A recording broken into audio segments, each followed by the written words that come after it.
Good evening, everyone. Welcome. I'm Karen Yarahimilo. I'm the Dean of the School of International Public Affairs and the Adlai E. Stevenson Professor of International Relations. Thank you for joining us for one of my favorite events here at SIPA, the David and Dinkins Leadership and Public Policy Forum. Now it's in its 25th year. Can you believe it?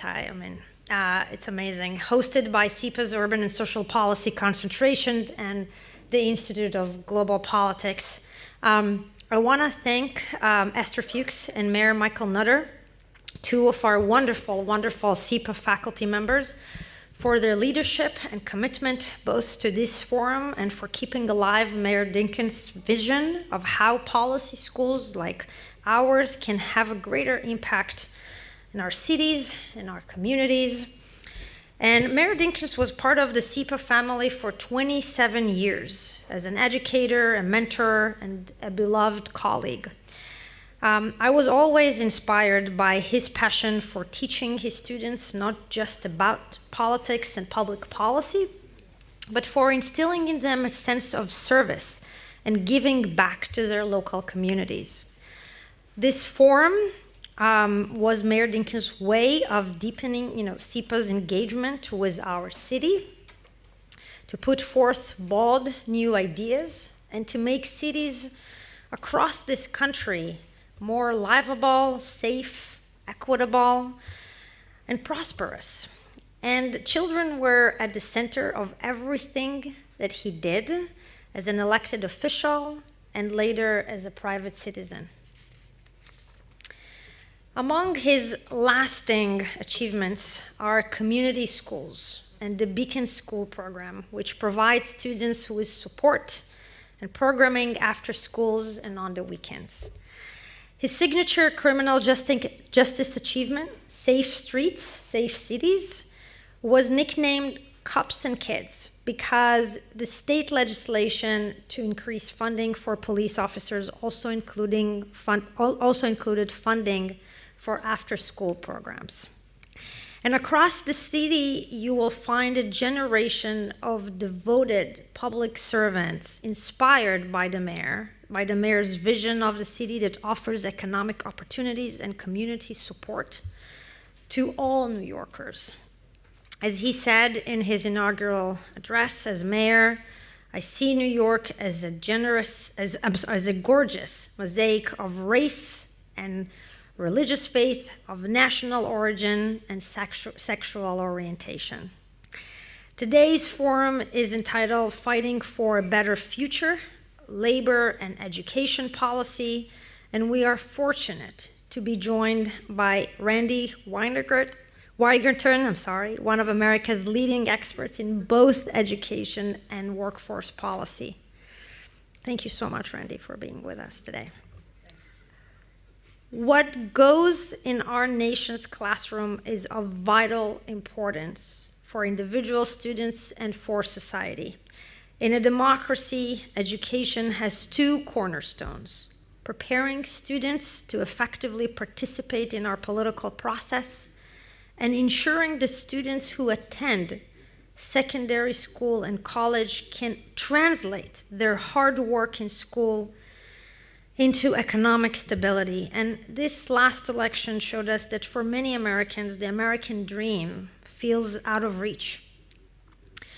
When that happens, the fundamental institutions of our democracy are challenged. We are at the beginning of an important debate about the future role of higher education in our workforce and in our society, as well as the role vocational programs and apprenticeships can play in helping Americans unlock their full potential. I'm looking forward to hearing today's discussion on this and other topics. I know it is going to be a great one. There is really perhaps no speaker better suited to discuss the intersection of educational opportunity, prosperity, and local to global policy challenges Then Randi Weingarten. Since 2008, Randi has served as the president of American Federation of Teachers, whose 1.8 million members make it one of the nation's largest unions, teachers' unions. As president, she has fought for safer working conditions for educators during the pandemic and created the AFT Innovation Fund to support sustainable, innovative, and collaborative education reform projects. After our next speaker, Randi will give remarks and then be joined by conversation by Ester Fuchs, the Director of Urban and Social Policy Concentration here at SIPA, and an affiliated faculty member of IGP, as well as Mayor Michael Nutter, the David and Dinkins Professor of Professional Practice in Urban and Public Affairs, and a member also of our IGP faculty board. It is now my honor to introduce our opening speaker, my dear friend, colleague, Secretary Hillary Rodham Clinton, and welcome her back to this forum. As you know, she served as the country's 67th Secretary of State and was the first woman to lead a major party's ticket for President of the United States. She is the chair of the IGP faculty board and a professor here at SIPA, and she has spent her long and distinguished career in the state and federal government fighting for families and for children. Please join me in welcoming Secretary Clinton. Thank you very much.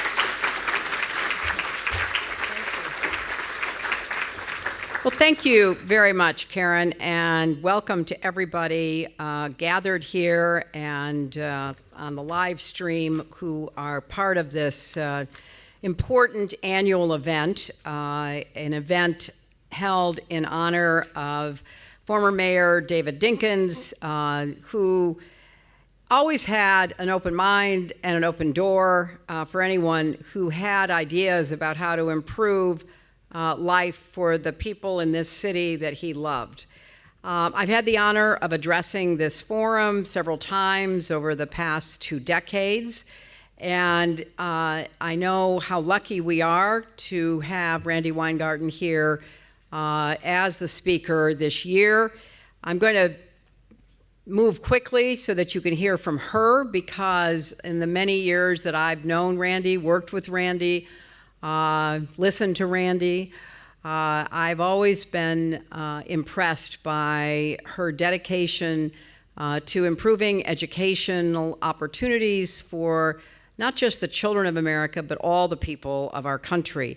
And so from my perspective, you know, it's a difficult time, perhaps, in some respects, but it's also a real chance for everybody to dig down deep and think hard about what we believe in, what we want to support, good ideas that we can take to execution.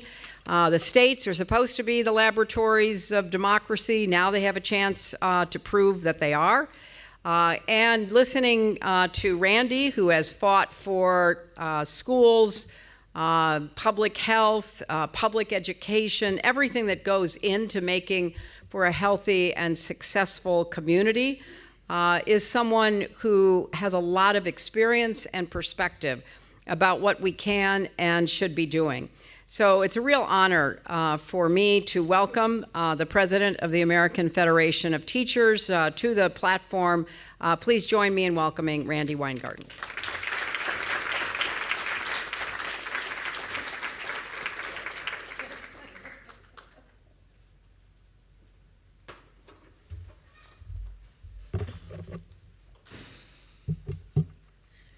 Okay, I'm more nervous than when I taught high school.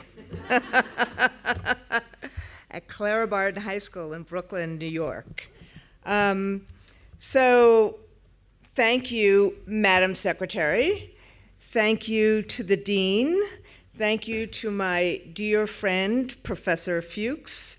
And thank you to Mayor Nutter. And particularly thank you to all the assembled SIPA students. I want to start talking. My staff is like, are you really going to read your speech or are you going to riff? I'm really going to read my speech because we spent a lot of time thinking about this. So I want to start talking about two fellow New Yorkers. First, the man for whom this forum is named, Mayor David Dinkins. You'll hear about the second in a moment. Mayor Dinkins was elected with a swell of hope amid a sea of fear. The dire challenges at that time, the crack epidemic, homelessness, fractured city services, were all made worse by a deep fiscal crisis. And Mayor Dinkins, as you've heard, addressed them with humility and humanity.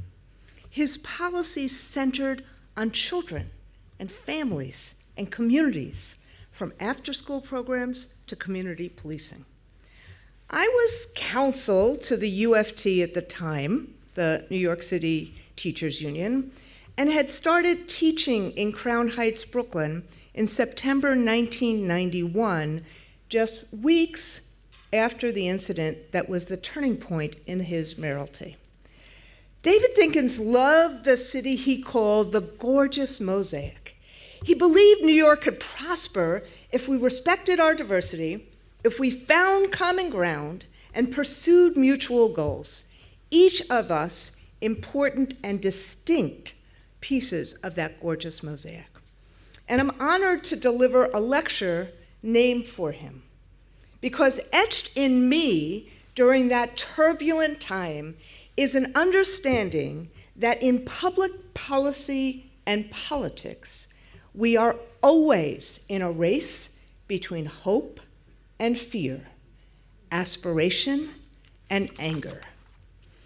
So we're in another turbulent time right now, and my remarks today are an attempt to chart a path forward, a path that leans, as Mayor Dinkins did, on hope, not fear, recognizing full well that fear, anger, and a sense of powerlessness in many ways fueled the results of this election.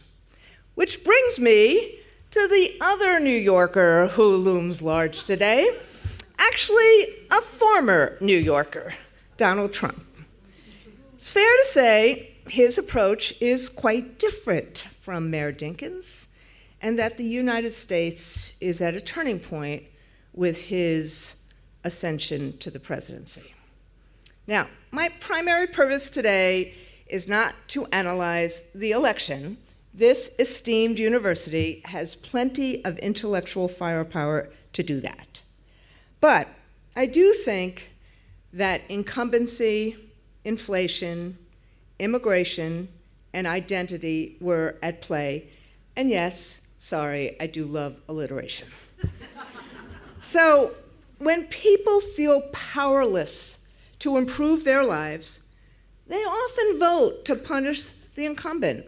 Indeed, incumbents have been voted out across the globe. Look at what just happened in France today. Inflation.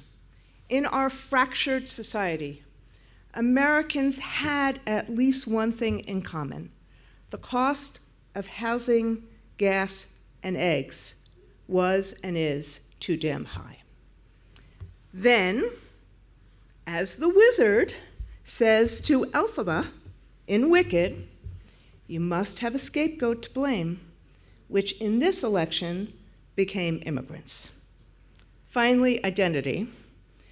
As I look at Secretary Clinton, of course, race and gender played a role.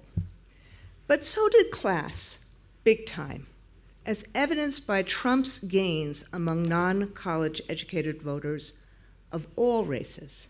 So with all these factors intersecting in this election, how do we begin to understand what happened? So I start, not surprisingly, with people's economic well-being. But I hope by the end of this lecture, you'll understand why. We know that millions of Americans share deep fears and doubts about being able to support themselves, let alone supporting their own families. And two charts spoke volumes or speak volumes to me. One, and I don't have them here, but one, the trajectory of wages since 1979 for men with a high school degree. Those workers, again, this is adjusted for inflation, but grok this, those workers make 22% less than they did 45 years ago. This is downward mobility. And it has real economic consequences, but it also has real psychic consequences. It inflicts psychic wounds on a country that has long believed each generation would do better than the last. And the second, for the first time, Democrats won the richest third of Americans while losing low-income and middle-class Americans. The party of working people lost working people. Now, these trends began after the 2008 financial crisis, when people perceived their government was doing more to bail out big banks than to help families recover. It swung the Democrats reversed these trends in 18 and 20, but obviously it swung back hard this year. But before one thinks that this is a Democrat problem, in the last 9 of 10 federal elections, one party or the other has lost control of the House, Senate, or White House. Why? People suffering economically and feeling powerless to change their conditions, they express their dissatisfaction through their vote. But there are other sources of agency and opportunity. Americans do not need a strongman promising to fix their lives. What they need is education, good jobs, and a labor movement to empower themselves, not to be empowered by them, but to use this as opportunity to empower themselves. My union works to strengthen these engines of opportunity. And something that was missed in most of the punditry is that in this election, voters overwhelmingly down ballot supported both public schools and workers' rights when they were on the ballot, even where Trump won. I'll give you 2 examples. One, in one Nebraska county that voted for Trump by 95%, private school vouchers were defeated 60-40. Second, North Dakota, their voters rejected a bid to end property taxes that would have decimated public schools and services, even as they voted for Trump by more than 2-1 over Vice President Harris. These are not anomalies. So yeah, I'm worried about democracy and whether we're headed toward fascism and authoritarianism, and I'm worried about our fundamental rights. But as a political scientist who specializes in extremism and democracy recently posted on my new special favorite social media site, Blue Sky, Cass Murray, and I quote, "The fight against the far right is secondary to the fight to strengthen liberal democracy." My theory is public education and a growing labor movement are vehicles for creating agency, empowerment, positive agency amongst Americans. I would argue they are requisites for Americans to prosper and for democracy not only to be salvaged, but to be strengthened. But these pathways to opportunity require fair public policy. So this is our test. I'm a school teacher. This is our test for policy.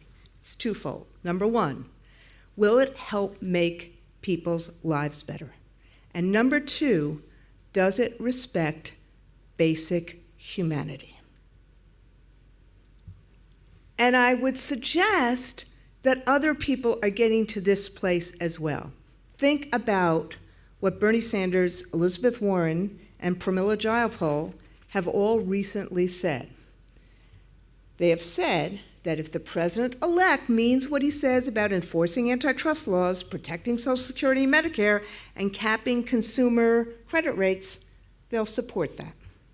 But if Trump does the bidding of big tech, big oil, and the billionaires who bankrolled his campaign, as early signs suggest, we, the collective we, must expose this monumental betrayal of the working people who voted for him. Because what they voted for, I believe, was seeking lower costs and a better living standard. And then we can reconnect with these voters on a local level by fighting for policies that help working and middle-class Americans have a better life. That notion of the states being a laboratory is really important right now. So, whatever Trump does as president, Americans who care about our democracy have to recognize the needs of and respect the agency of low-income and middle-class Americans.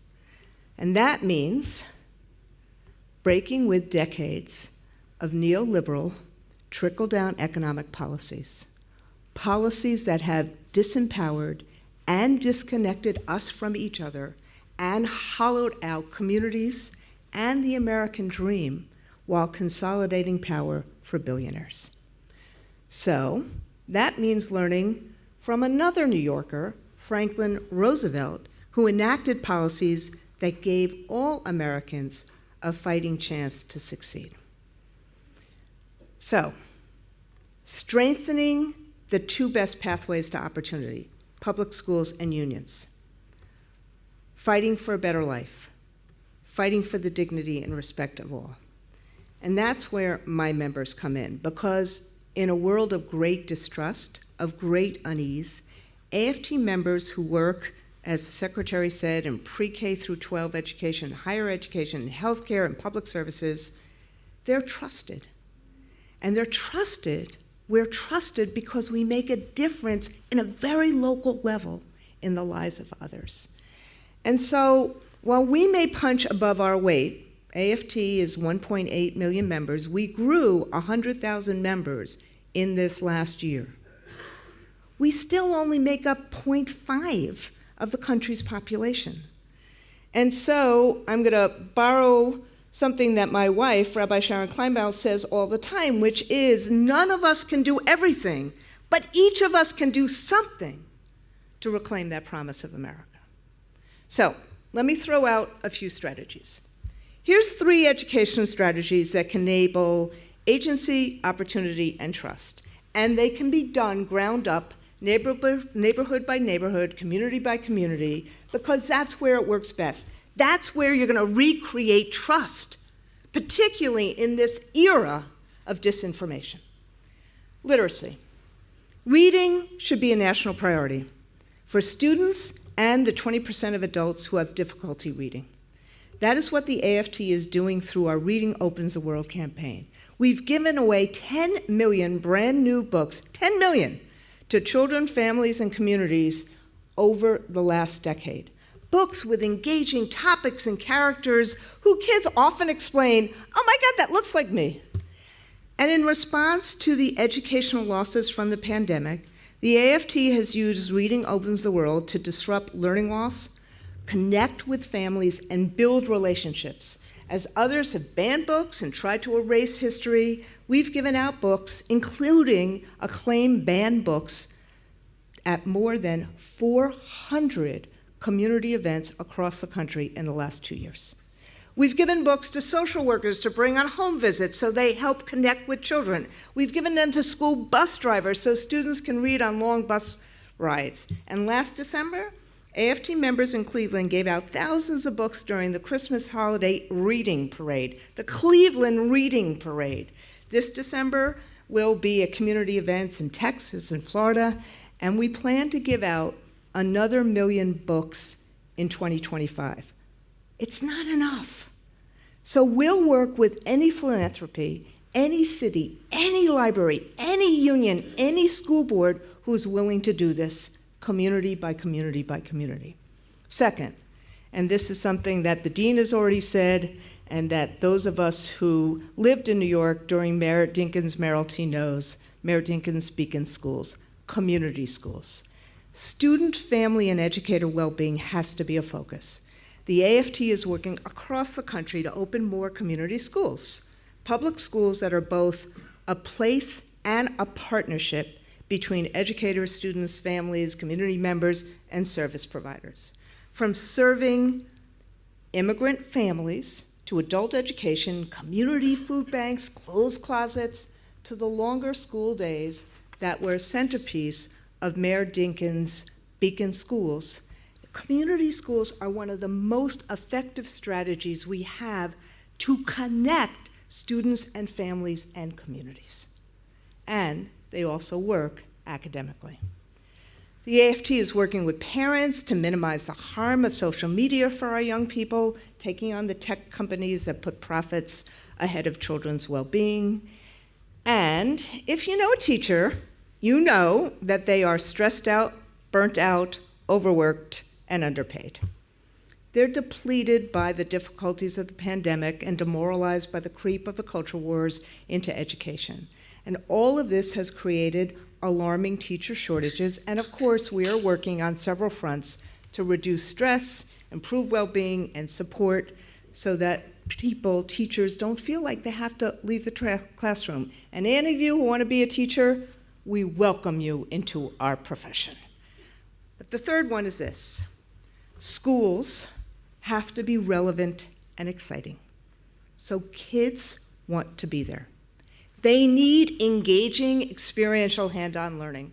In fact, a recent XQ survey found that engagement, see these words, engagement, agency, engagement is the top priority parents want for their children's education. High school must be more than college prep. Every student deserves an opportunity, whether they are immediately college-bound, eventually college-bound, or they are among the 60% of high school graduates who don't go to college. So whether the next stop is university or a microchip lab or a small business, young people have to be adept at 4 skill sets: critical thinking, problem solving, resilience, and relationships. These are the new basics, and that's why high school has to be transformed. And career tech education is a great example of this engagement. CTU students gain knowledge and real-life experience from everything from healthcare to advanced manufacturing to automotive repair. CTE programs partner with industries to offer student internships, apprenticeships, stackable credentials in good in-demand jobs. And here in New York, we're working with Micron Technology, a leader in semiconductor manufacturing, to train middle school and high school students for high-tech careers. And with Microsoft, we are helping educators from communities as varied as New York City, Wichita, Kansas, and San Antonio, Texas, to build students' AI literacy so they can thrive in a rapidly changing landscape. 93% of students who take at least 2 classes in high-quality CTE programs graduate from high school on time, and they graduate with industry-recognized credentials. These experiences should be the norm. So all of this takes resources, which obviously is why Trump doubling down on a pledge to eliminate the US Department of Education and expand school vouchers is dead wrong. So let me be clear. I hope this is not making news. The teachers I represent do not care about protecting a bureaucracy in Washington. But you bet they care about protecting the vital federal funds that go directly to helping kids from poor and working class families. Funding that disproportionately goes to red states. You bet they care about protecting students with disabilities and ensuring the civil rights of all students.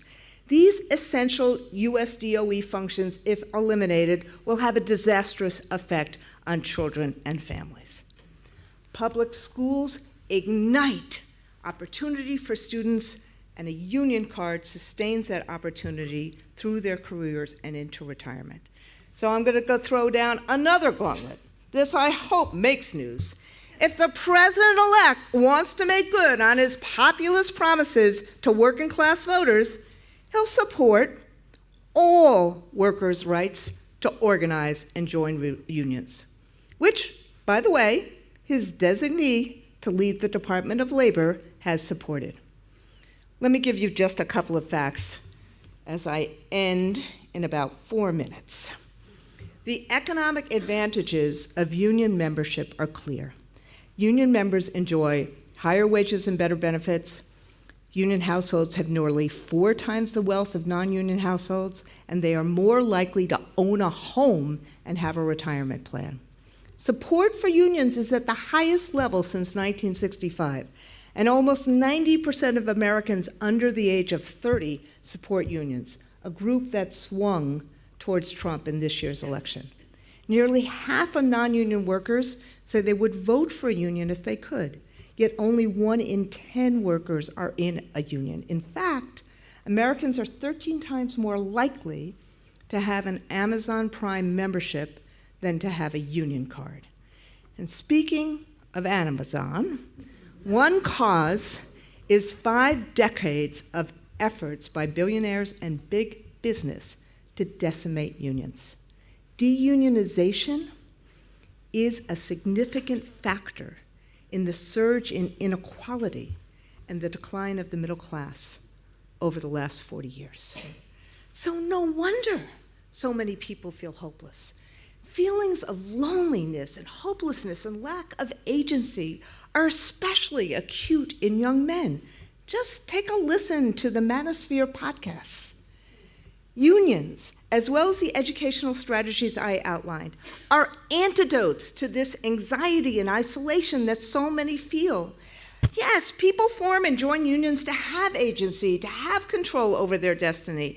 And unions, like public schools, allow people across races, backgrounds, and political beliefs to connect, to see their common interests and values, to build solidarity.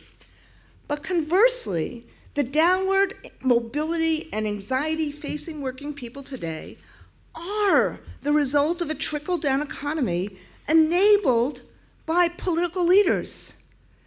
Think about the last 40 years. A new set of economic rules have prioritized wealth over work, corporate profits over worker pay, shareholder returns over societal value, and the bogus claim that in a plutocracy, economic benefits somehow will trickle down to the rest of us.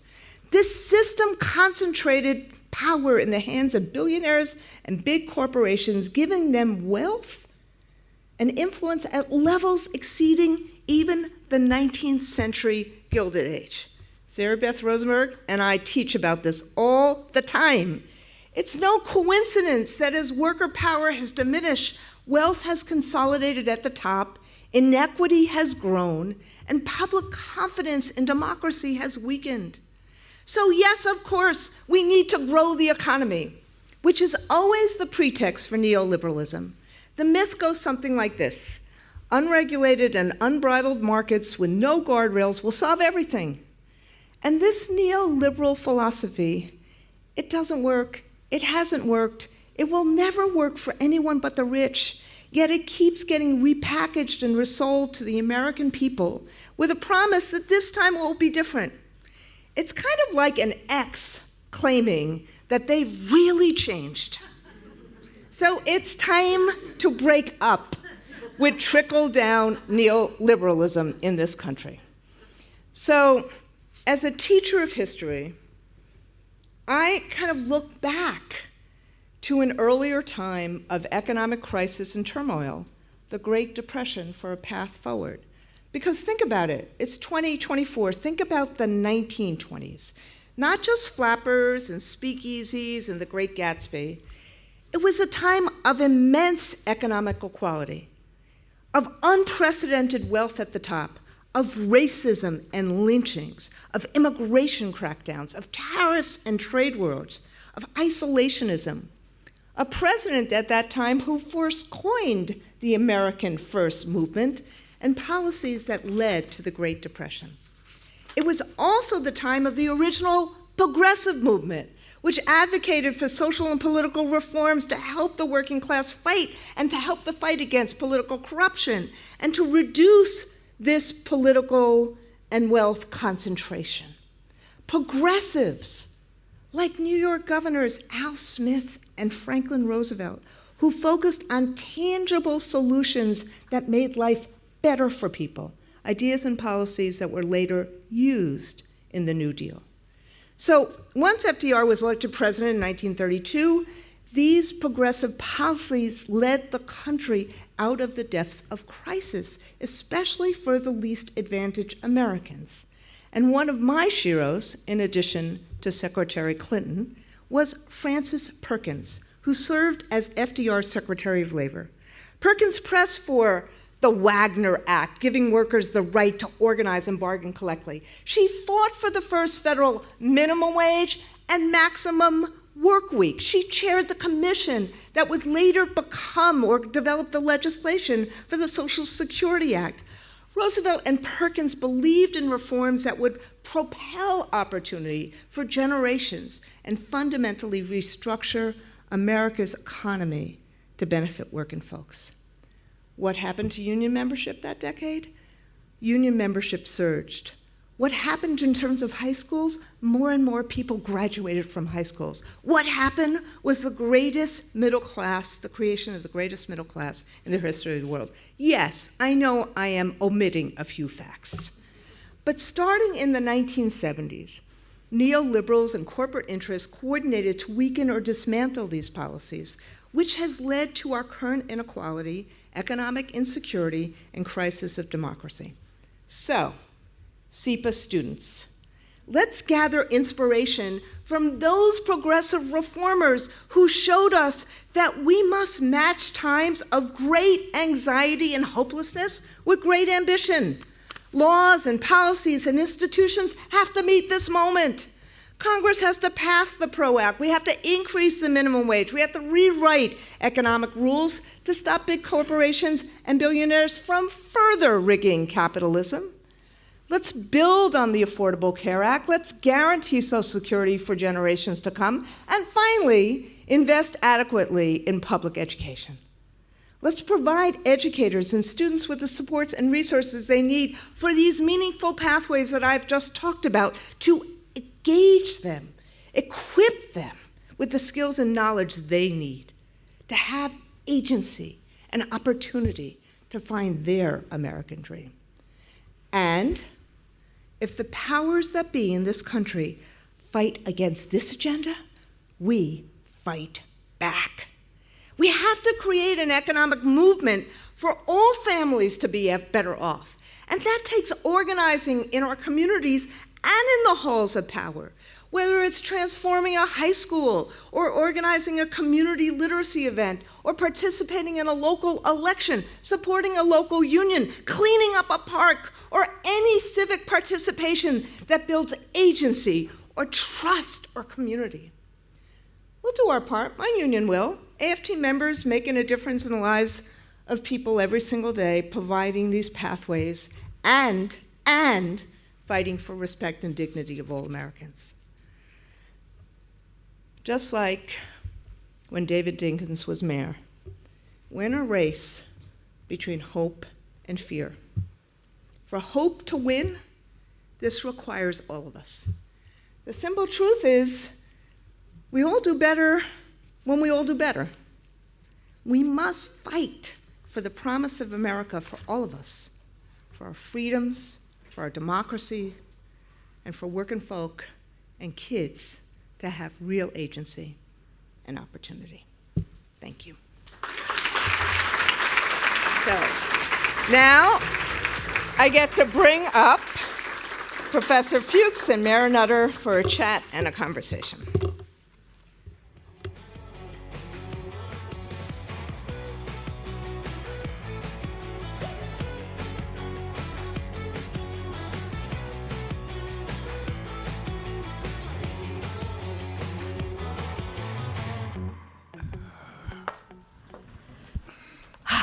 Wow. Yeah. That was fantastic, everybody. So So Michael knows I'm going to jump in first. Yes. And he's okay with that. Yeah. So I'm going to ask the first I question. love this, the professor and the mayor. Yeah. And the union leader. It's quite a combination. It started short. That was an extraordinary speech.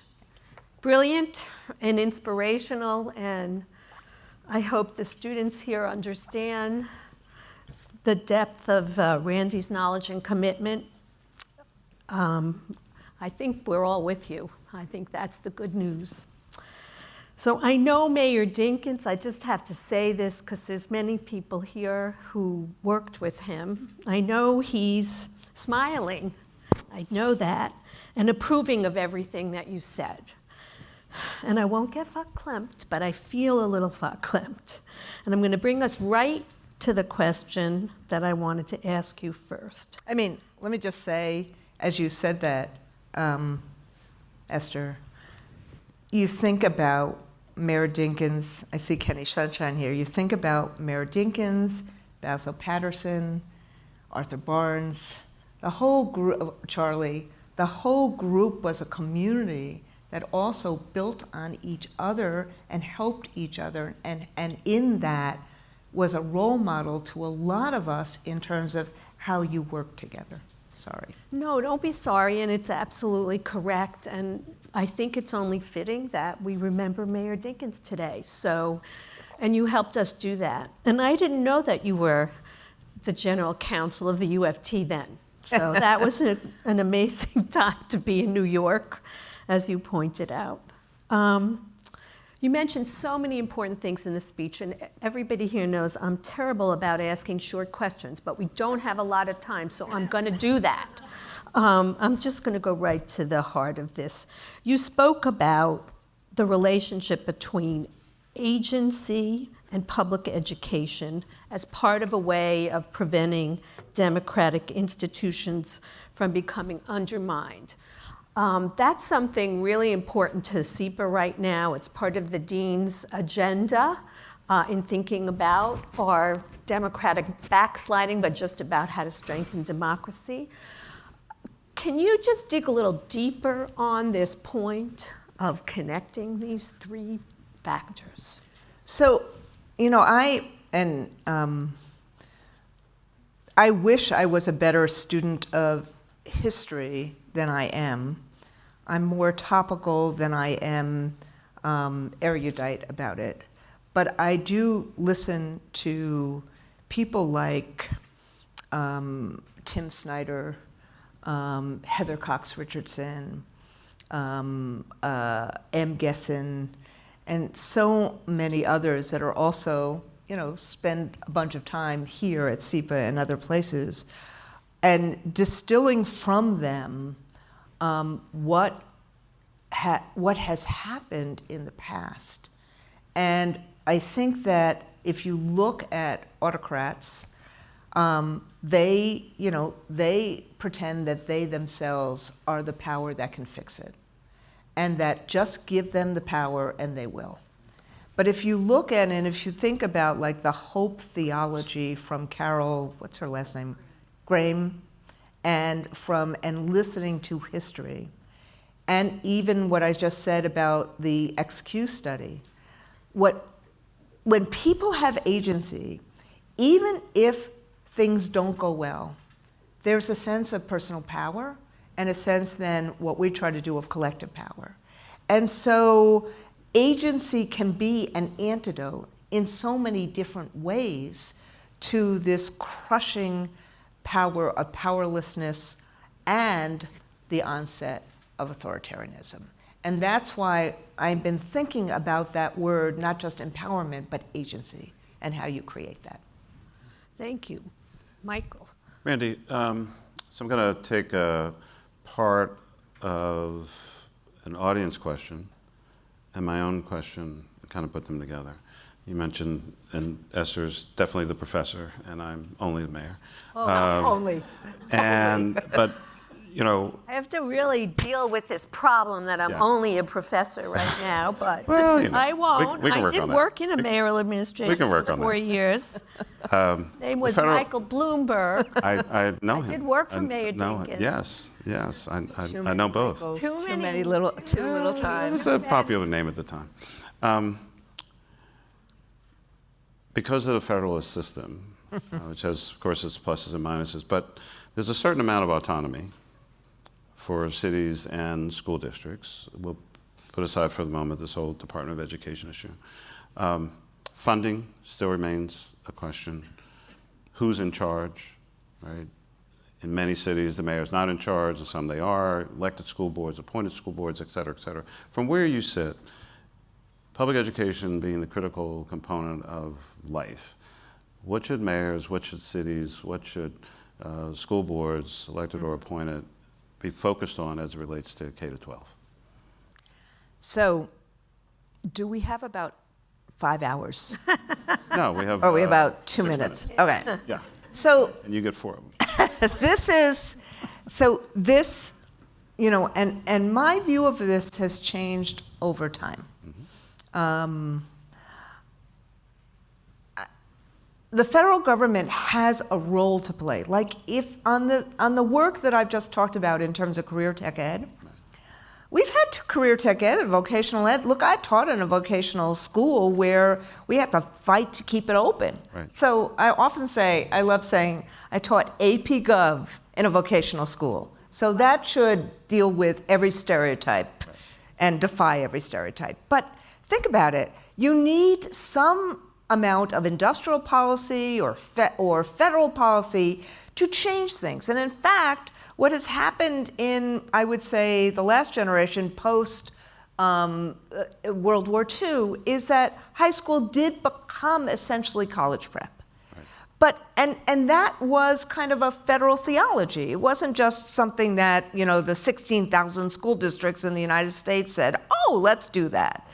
So I think there is a role for federal policy in terms of changing things. Healthcare is a right, retirement security. There's a role for that. But in terms of what mayors can do, mayors, just like states, just like in the progressive era, can be a laboratory and not be so bridled down with testing and accountability, which has actually in some ways made things worse. People say, for example, how come we don't have so much civics in the United States anymore? Right. And so what's happened is that civics gets squeezed, science gets squeezed, because everybody wants their test scores to be okay. But I think right now, mayors and cities in particular can be an amazing laboratory for civics, for science, for career pathways, to do this stuff and just to do it. Because the check and balance is going to be elections.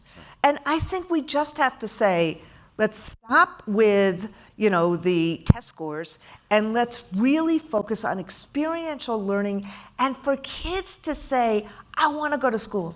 I want to be with my friends. I want to try new things. And we can do that in cities. Thank you. You have to know that Dean Karen, I didn't pay Randi to say that. I just want you to know that.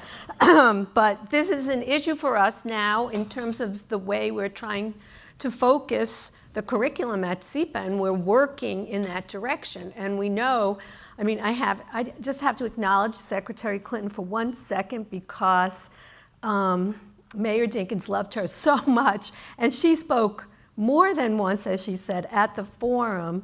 And she is somebody who's been, everybody associates you with foreign policy, but I, you know, think of you in the domestic policy arena. And so when you come for these events, it means a lot to all of us that you're here because you've been a leader. And I know you've worked with Randi and the union so closely. And this is really leads me to the next question I want to ask, which is really about what you said is so important, but in the meantime, there's this attack on teachers.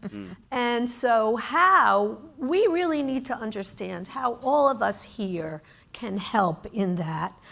Teachers are being politically attacked. I don't have to go through the chapter and verse on this, but we really need some guidance from you on that issue, because you've laid out an agenda, and that includes teachers, and we need to be in support of that. So I actually think that teachers are being attacked because the extremists that attack us or the political forces that attack us are really afraid of knowledge, and particularly critical thinking and problem solving. I mean, you think about what we try to do on a daily basis. We try to help human beings, little human beings, learn how to love and work with each other. We try to help them find their passion, and we try to give them the tools to find their purpose. Like, what is wrong with that? And Right. that's what we try to do. And so, but I do think it's a twin issue of that and public education. Because if you think about this country right now, what is virtually, other than Social Security and Medicare, it's public education that essentially is still viewed very powerfully by the public as something that they want to provide. I'll give you one last example. Christopher Rufo has said that to create universal vouchers, you have to create universal public school distrust. And to create universal public school distrust, you have to go through the teachers, and you have to go through us. And we will fight with every fiber we have, every teacher I know in America, to keep public education and to keep an opportunity for knowledge and for opportunity and agency for our kids. Michael. No, I think that was a drop the mic kind of situation. I'm It's part of the reason they don't like me. not really trying to come back from that. No, we're severe time pressure. Sorry. No, you're fine. I think I would just really, I'd ask you, lastly, Dr. King talked about the ARC. We may be at the tail end of one of the most pro-union, pro-labor administrations in recent times. Our students are going to go into a variety of workplaces all across the United States of America, many, especially second-year students, trying to figure out, should I go into the federal government? Should I stay local, go to the state, whatever the case may be. Talk to us a little bit about, and kind of close us out on the whole issue of labor, getting involved, being active. Where do you make your impact? Wow. So this is for all the young people that are here then, which is, we all are going to get thrown twists and turns all the time. Sometimes they're very public, sometimes they're not. You heard me say earlier that the 4 things that I think we as school teachers have to teach, one of them is resilience. How you get up when you stumble or somebody puts an obstacles in front of you. It's a really important skill to learn. But what I would hope for you more than anything else is that you can find a sense of joy in what you do, a sense of purpose in what you do. And whatever it is, being able to wake up every morning and say, okay, I'm doing something that I want to do, or I'm doing something that has some purpose. Because then you're going to create a community with others, and then all of a sudden that community is going to compete with the fear and the anger and the powerlessness that a person like Trump, a person like Orban uses. And so that kind of community is what I wish for you. That kind of agency is what I wish for you. Whether it's in labor or education or the federal government or local and state governments, which I think, and I think Secretary Clinton said this and we've all said it, it's going to be the laboratory like it was in the 1920s and 1930s. Let it be that laboratory. Let's have some excitement there. But whatever it is, and if you go into corporate stuff and you make billions of dollars, give stuff back. Yeah. But do what compels you. It's been a blast. Oh my God, you're the best. Thank you, Dean. Thank you, Fantastic. Secretary. Thank Thank you all for being here tonight. I think you got the message. Thank you so much. Thank you.